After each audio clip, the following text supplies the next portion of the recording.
దాడులు ప్రతిదాడులతో మధ్యప్రాచ్యం దద్దరిల్లుతూనే ఉంది. ఇరాన్ తాజాగా గల్ఫ్లోని అమెరికా బేస్లో ఇజ్రాయెల్పై దాడులు చేసింది. ఇజ్రాయెల్ అమెరికా కలిసి సంయుక్త దాడులు కొనసాగించగా ఇస్ఫహాన్ నగరం పేలులతో మారుమోగిపోయింది. పరిస్థితి మరింత ఉద్రిక్తంగా మారుతున్న నేపథ్యంలో 14 మధ్యప్రాచ్య దేశాలను ఖాళీ చేయాలని అమెరికన్లను ట్రంప్ సర్కార్ ఆదేశించింది.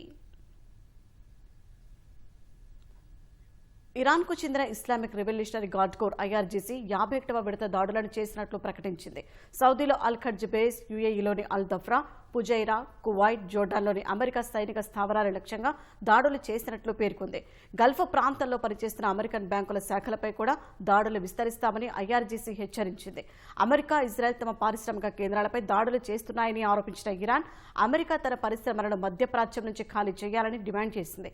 మధ్యప్రాచ్యం సురక్షితంగా ఉండాలంటే అమెరికా ఇక్కడ ఉండకూడదని ఇరాన్ అధ్యక్షుడు మసూద్ పెజెష్కియాన్ ఎక్స్లో పోస్ట్ చేశారు.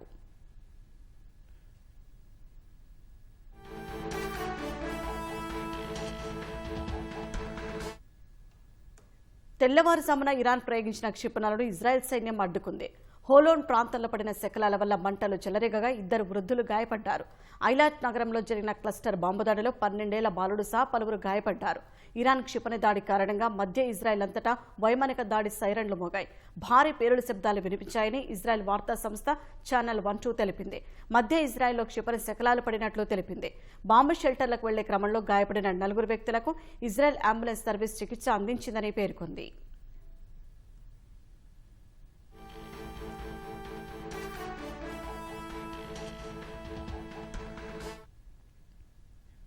ఇరాన్ ప్రయోగించిన క్షిపణులను సౌదీ, దుబాయ్, ఖతార్లు అడ్డగించాయి. రియాద్, తూర్పు ప్రాంతాలలో దూసుకొచ్చిన 7 డ్రోన్లను అడ్డుకుని ధ్వంసం చేసినట్లు సౌదీ రక్షణ మంత్రిత్వ శాఖ తెలిపింది. తాము క్షిపణులు అడ్డగించడం వల్లే మెరీనా, అల్ సఫాహ్ ప్రాంతాల్లో భారీ శబ్దాలు వినిపించాయని దుబాయ్ మీడియా ఆఫీస్ ఎక్స్లో పోస్ట్ చేసింది.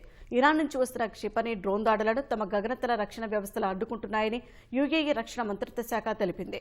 జోర్డాన్లోని అకాబాలో వైమానిక దాడి సైరన్లు మోగాయి. బహ్రెయిన్ అంతర్గత మంత్రిత్వ శాఖ దేశవ్యాప్తంగా సైరన్లను క్రియాశీలం చేసింది. పౌరులందరూ ప్రశాంతంగా ఉండాలని, అందుబాటులో ఉన్న సురక్షిత ప్రాంతాలకు చేరుకోవాలని విజ్ఞప్తి చేసింది.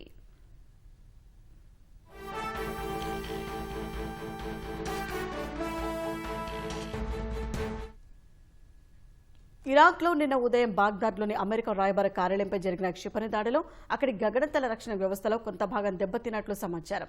రాయబార కార్యాలయమే కాకుండా ఇరాక్ వ్యాప్తంగా ఉన్న అమెరికా సైనిక స్థావరాలు, వసతులపై దాడులు పెరుగుతున్నాయి. ఇరాక్లోని అమెరికా పౌరుల సమాచారం అందించిన వారికి $1,00,000 అంటే దాదాపు 83 లక్షల రూపాయలు ఇస్తామని ఇరాక్ మిలిషియా ప్రకటిస్తున్నట్లు సమాచారం. అమెరికా స్థావరాలపై 5 దాడులు చేసినట్లు ఆ సంస్థ ప్రకటించింది.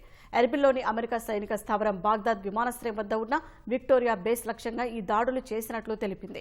అమెరికాను లక్ష్యంగా చేసుకుని ఇరాన్ దాడులు చేస్తున్నందున మధ్యప్రాచ్యంలోని 14 దేశాల నుంచి వెళ్లిపోవాలని అమెరికన్లను ట్రంప్ సర్కార్ కోరింది. భద్రతా కారణాల దృష్ట్యా ఒమన్లో అత్యవసరం కాని ఉద్యోగులు, వారి కుటుంబ సభ్యులను కూడా స్వదేశానికి వచ్చేయాలని ఆదేశించింది.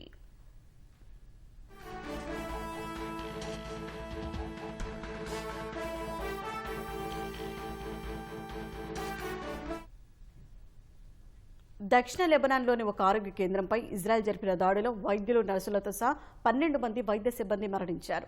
ప్రపంచ ఆరోగ్య సంస్థ WHO చీఫ్ టెడ్రోస్ ఈ దాడిని తీవ్రంగా ఖండించారు. ఇజ్రాయెల్ సైనికులపై రాకెట్, ఫిరంగి దాడులు చేసినట్లు హెజ్బుల్లా వెల్లడించింది.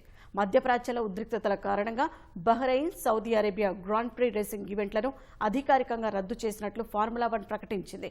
ఇవి ఏప్రిల్ 12, ఏప్రిల్ 19వ తేదీలో జరగాల్సి ఉంది.